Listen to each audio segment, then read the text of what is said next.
Assalamualaikum, selamat datang buat teman-teman yang baru saja bergabung. Jangan lupa klik subscribe, agar kalian tidak ketinggalan informasi bansos dari channel ini. Buat teman-teman yang sudah subscribe dan like video ini, saya ucapkan terima kasih. Semoga kalian sehat selalu, dan dilancarkan rezekinya. Amin ya robbal alamin.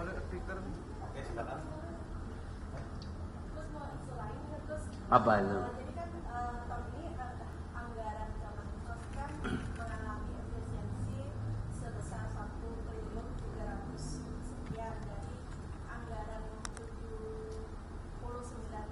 Ya. Nah, efisiensi ini mungkin dampaknya terhadap program-program bansos bagaimana? Ya, insya Allah kita akan mengikuti apa yang telah menjadi keputusan Presiden, itu dulu. Yang kedua, kita identifikasi hal-hal yang memang sesuai dengan instruksi Presiden tersebut. Kita akan periksa dan kita akan menyesuaikan, insya Allah ya, apapun yang kita lakukan tidak akan mengganggu program-program pokok dari Kementerian Sosial. Jadi akan kita sesuaikan seperti pembelian ATK dan yang lain-lain itu akan kita sesuaikan. Berarti tidak mengurangi dari anggaran dari bansos. Karena yang bansos tidak ada pemotongan. Jadi bansos ini cash transfer langsung, jadi tidak ada yang dipotong oleh Presiden. Bahkan kalau memang memungkinkan Presiden malah akan menambah. Gitu. Jadi yang menjadi bantuan-bantuan untuk rakyat itu diprioritaskan oleh Presiden.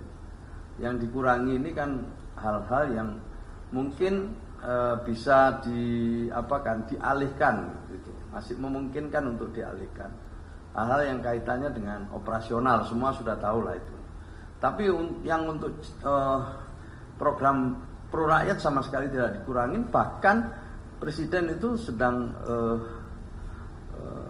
memikirkan bagaimana bisa ditambah, terutama untuk mereka yang katakanlah, mohon maaf ya, miskin ekstrim gitu.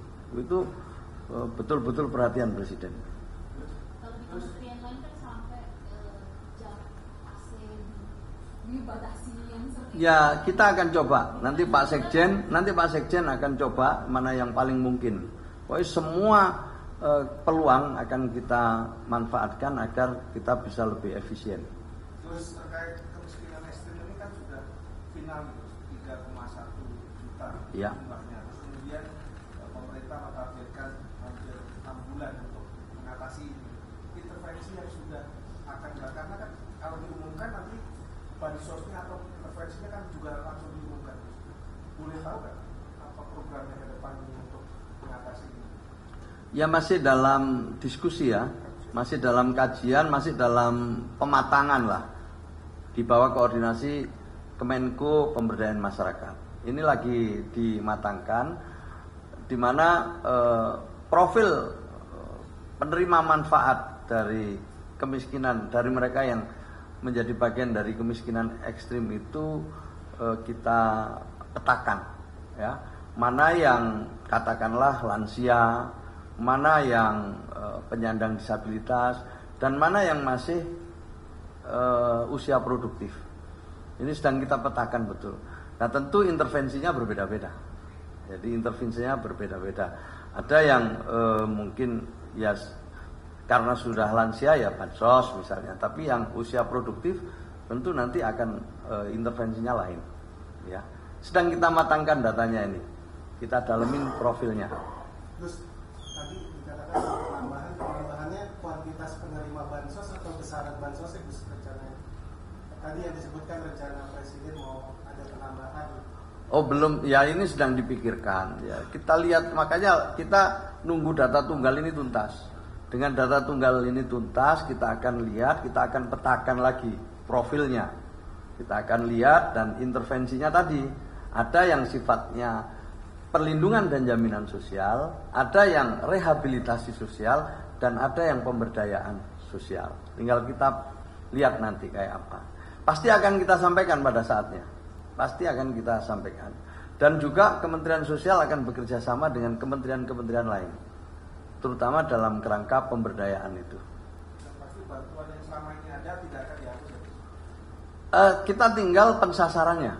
pensasarannya ini dengan data yang baru ini sekaligus saya ingin sampaikan, ya mohon dimaklumi jika nanti ada penerima manfaat yang selama ini mendapatkan bantuan dari program PKH maupun dari Bansos maupun dari PBI, ya akhirnya tidak menerima.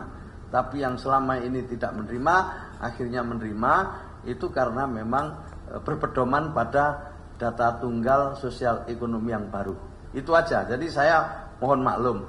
Lalu gimana? Apa tertutup kemungkinannya jika ada hal-hal yang tidak sesuai di lapangan?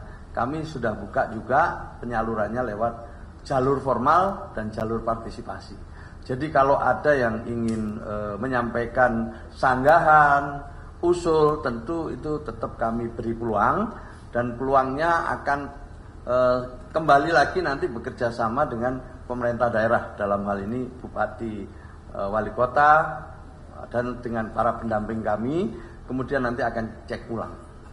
Jadi ini setiap 3 bulan akan kita cek ulang. Setiap 3 bulan sebelum penyaluran akan kita cek ulang. Dengan begitu kita harapkan ya bantuan yang diberikan itu lebih tepat sasaran. Ini kan sudah tahap akhir. Sudah terkonfirmasi belum berapa yang kira-kira tadi akan keluar ataupun yang masuk baru gitu? Nanti BPS yang akan nyampaikan. Nanti BPS yang akan nyampaikan ya. Tunggu waktunya. Mendamping apa? Oh, dalam pemutakhiran nanti, ya kan? Jadi gini loh, ya, data yang nanti sudah final itu, ya, itu kan dinamis. Setiap hari ada yang meninggal, setiap hari ada yang lahir. Setiap hari ada yang meninggal, setiap hari ada yang lahir, setiap hari ada yang pindah. Bahkan setiap hari ada yang keluar negeri. Bahkan sebagian diantaranya tanpa memberikan pemberitahuan, langsung berangkat gitu aja. Jadi dinamis sekali datanya itu. Saya juga semakin tahu lah ya bahwa dinamikanya tinggi, dan untuk itu pemutakhiran itu menjadi sangat penting dan tidak bisa dilakukan oleh masing-masing lembaga dan kementerian, tapi ini secara bersama-sama dan mengikutkan pemerintah daerah. Itu yang penting. Ya, oke, cukup dulu gitu. Yang lain-lain nanti kita. Terakhir. Udah jago-jago pertanyaannya. Jago-jago seperti wartawan ya. Akhir-akhir ini kita berhenti karena yang ketersediaan LPG 3 kilogram itu untuk masyarakat miskin kan ada Ya itu maksudnya kan biar tentu penerima manfaat itu ya, pengguna itu mendapatkan harga yang paling murah kan gitu toh. Jadi cuma itu aja, bahwa kemudian ada ide dasarnya adalah itu gitu. Bahwa nanti di lapangan seperti apa ya nanti kita lihat perkembangannya. Itu aja yang bisa saya sampaikan ya. Itu. Ya bisa jadi pada saatnya ya, pada saatnya semua dialihkan langsung ke penerima manfaat gitu. Tidak lagi lewat-lewat yang lain. Ini kan resikonya kalau lewat-lewat itu kan ada ya, itu resikonya kalau lewat-lewat itu tidak langsung itu. Ya, gitu ya. Wes gitu dulu aja ya. Yuk, makasih ya.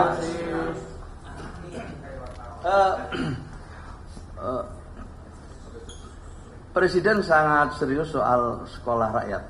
Jadi sangat serius, dan beliau meminta kami untuk segera melaporkan apa yang sudah kami kerjakan selama beberapa bulan terakhir ini.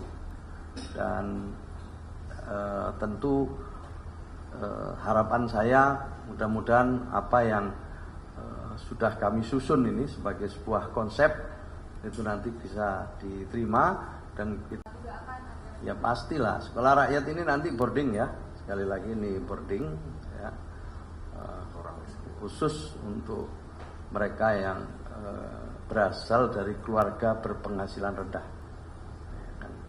Ya mohon maaf kalau pasnya itu kadang-kadang miskin ekstrim gitulah. Ya tapi sebenarnya Presiden ingin sekali mereka ini mendapatkan suatu proses pendidikan yang pada akhirnya nanti mereka bisa jadi agen-agen perubahan keluarga. Ya, gitu ya. Oke.